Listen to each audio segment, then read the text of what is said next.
علم سیاسیات میں جدید ریاست کے 4 اجزائے ترکیبی ہیں: 1 اقتدار اعلیٰ، 2 علاقہ، 3 عوام اور 4 حکومت۔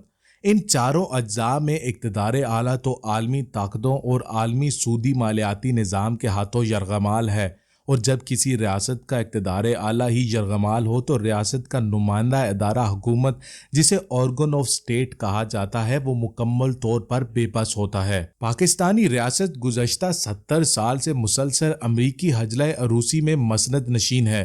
یہ الگ بات ہے کہ امریکہ نے اس عروس ہزار داماد کو چین اور چھوٹے چھوٹے ممالک سے چھوٹی موٹی آشنائیوں کی اجازت دے رکھی تھی، لیکن جیسے ہی چین نے بھی امریکہ کی طرح چھوٹی ریاستوں کو اپنے دام میں مستقل طور پر پھنسانے کی کوششیں شروع کی اور معاشی میدان مارنا شروع کیا، تو پھر ہمیں آہستہ آہستہ اس سے علیحدہ ہونے کے لیے کہا گیا، اور اب تو باقاعدہ آنکھیں دکھا دی گئی ہیں۔ اسی غم و غصے میں عمران خان کی حکومت بھی برطرف کرائی گئی اور شہباز شریف کو ریاستی پالکی میں بٹھا کر امریکی حجلہ عروسی میں بٹھا دیا گیا۔ اس تبدیلی پر یوں ہوا کہ اب اقتدار اعلیٰ اور حکومت ایک طرف ہو گئے اور ان کے مقابلے میں عوام کی نفرت دوسری جانب۔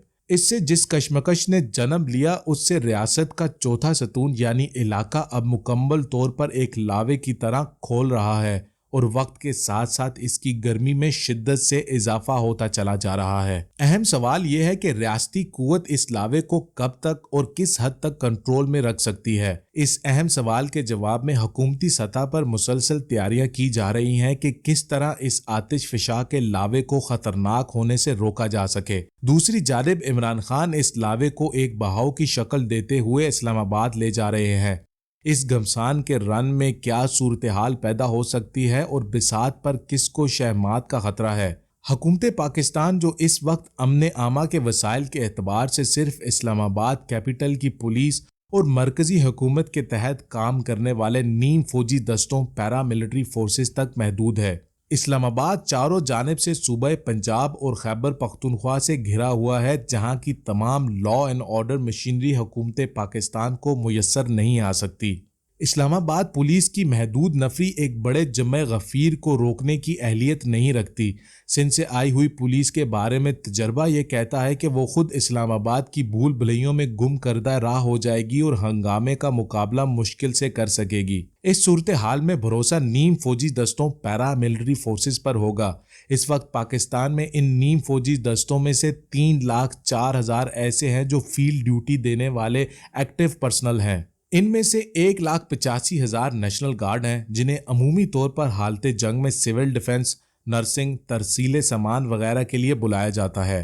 یہ اچانک خواب خرگوش سے جاگتے ہیں، اپنی سالوں پرانی وردیاں نکال کر انہیں استری کر کے میدان میں اترتے ہیں۔ ان کا کسی قسم کے عوامی احتجاج کو روکنے کا کوئی تجربہ نہیں ہے، بلکہ انہیں بلانا الٹا نقصان کا باعث بن سکتا ہے۔ اس کے بعد ایئرپورٹ سیکیورٹی فورس 8,930، میری time security agency 2,500، coast guard 7,000 اور اینٹی نارکوٹکس فورس 3,100 شامل ہیں، جنہیں کسی طور پر بھی اپنی ڈیوٹیوں سے نہیں ہٹایا جا سکتا۔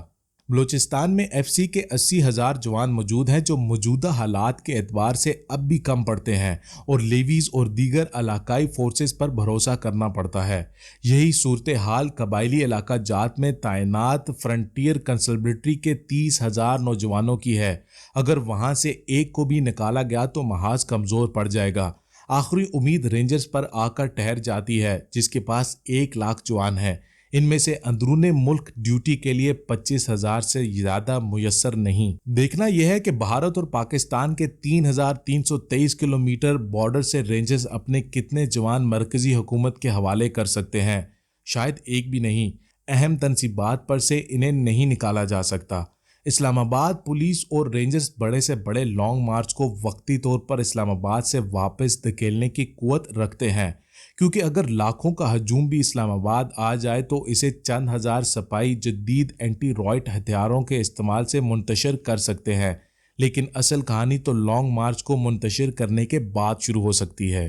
اس لیے کہ جب یہ منتشر لیکن بھپرا ہوا ہجوم واپس اپنے گھروں کو لوٹے گا اور اپنے ساتھ تشدد کے زخم بھی لے جائے گا تو پھر نتیجے میں پورا ملک ہنگاموں کی نظر ہو سکتا ہے۔ ایسے میں اگر پورے ملک کے 200 مقامات پر بھی مسلسل ہنگامے شروع ہو گئے تو یہ ایسی خطرناک صورتحال ہوگی جسے سنبھالنے کے لیے پورے ملک کی موجودہ پولیس فورس ناکافی ہے۔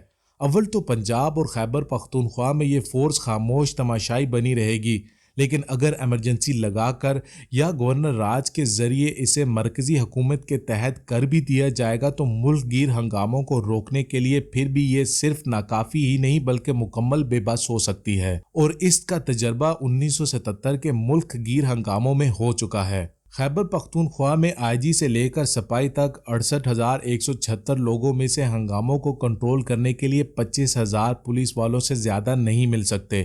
پنجاب میں یہی تعداد 1,89,921 ہے، لیکن 50,000 سے زیادہ پولیس والے جلوس روکنے کے لیے میسر نہیں ہوں گے۔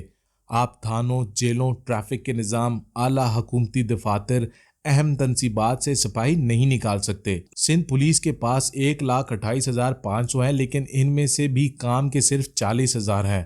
بلوچستان میں تو پولیس نہ ہونے کے برابر ہے۔ اسلام آباد میں اگر حالات بگڑتے ہیں، لانگ مارچ کو کوچ سے منتشر کر دیا جاتا ہے اور اس کے بعد جس طرح کا اشتعال انگیز رویہ رانا ثناءاللہ کا ہے کہ فتح کی بڑکیں لگائی جاتی ہیں تو رد عمل میں ہنگامے شہروں قصبوں میں پھیل سکتے ہیں۔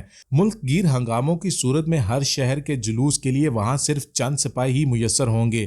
ایسی صورتحال میں چند سو افراد کا جلوس بھی اپنے شہر میں ان پولیس والوں پر حاوی ہو سکتا ہے۔ اپنے شہر میں ایسے احتجاج اور ہنگامے مہینوں چلائے جا سکتے ہیں، اور پھر ایک دن وہی لمحہ آ سکتا ہے جو 6 جولائی 1977 کو آیا تھا کہ 3 شہروں میں مارشل لا بھی لگایا گیا، لیکن عوامی غصہ اس قدر تھا کہ فوج نے گولی چلانے سے انکار کر دیا۔ ایسی صورتحال میں مشورہ دینے والے بہت ہیں اور جو تبصروں کی صورت کہہ رہے ہیں کہ آخری حل کے طور پر ضیاء الحق کی طرح مارشل لا لگ جائے گا، لیکن 19 کروڑ موبائل اور 20 کروڑ آبادی کے اس ملک میں ایسا ہو تو سکتا ہے، لیکن حالات مزید خراب ہو جائیں گے۔ میرے دوست نصرت جاوید جیسے دانشور برما اور مصر کی مثالیں دیتے ہوئے کہتے ہیں وہاں بھی تو موبائل، انٹرنیٹ وغیرہ سب تھے، لیکن فوج آ گئی۔ لیکن شاید حالات سے ناواقفیت یا پھر ذاتی خواہش کے انہیں اندازہ تک نہیں کہ برما اور مصر میں کوئی بلوچستان نہیں تھا، کوئی وزیرستان، باجوڑ اور سوات نہیں تھے، اور نہ ہی ان دونوں ملکوں کی سرحدوں پر بھارت جیسا کوئی دشمن گھات لگائے بیٹھا تھا۔ پاکستان میں ایسی کوشش بہت خطرناک ہو سکتی ہے۔ پنجاب اور خیبر پختونخوا میں عوامی رد عمل کو سنبھالتے سنبھالتے بلوچستان قبائلی علاقہ جات میں جو کچھ ہو سکتا ہے وہ بہت خوفناک ہے، اور پاک بھارت سرحد سے تو منہ موڑا ہی نہیں جا سکتا۔ ریاست کے 4 اجزائے ترکیبی ہیں، لیکن یاد رکھو ان میں سب سے زیادہ طاقتور عوام ہوتے ہیں، دونوں کو مد مقابل نہیں لانا چاہیے۔